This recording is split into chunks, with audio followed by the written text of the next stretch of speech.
Hi, I'm Megan Jameson, an associate with Feldstein Family Law Group. Today I would like to talk to you about a grandparent's legal right to have access to their grandchild. I will begin with a scenario. Imagine that Mark has a great relationship with his grandparents, and he sees them often. He visits them at their home, he has sleepovers, and celebrates family occasions and other holidays with them. Unfortunately, one day, one of Mark's parents has a fight with Mark's grandparents.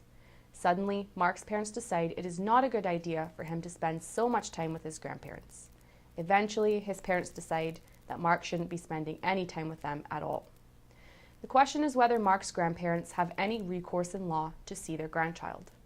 Fortunately, there are a few options available to grandparents, with one caveat.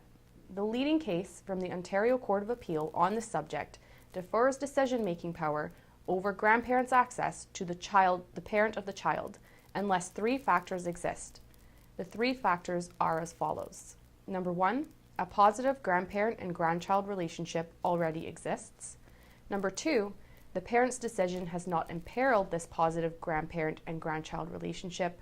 And three, the parent's decision to restrict access to the grandparent was not arbitrary. First, what is most important is that Mark had a pre-existing strong relationship with his grandparents. This is key because family courts have recognized that a pre-existing positive relationship is oftentimes worth maintaining. The court has acknowledged that grandparents offer a unique and valuable perspective to children, and this is the kind of insight a child will be at risk of losing if the grandparent-grandchild relationship were to be severed.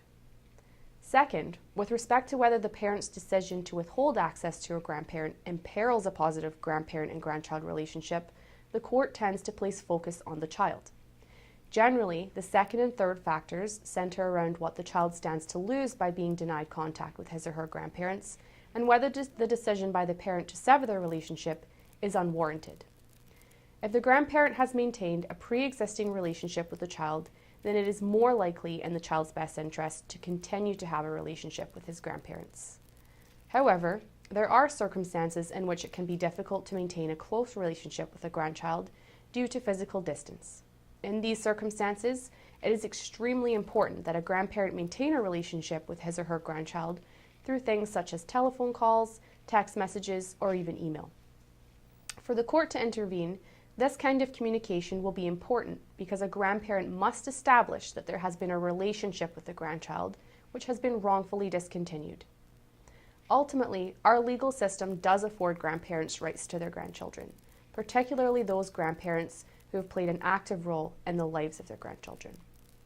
I want to thank you for taking the time to listen today, and if you require further information with respect to Grandparent Access and wish to schedule a consultation, please visit our website at www.separation.ca or contact our office at 905-415-1636.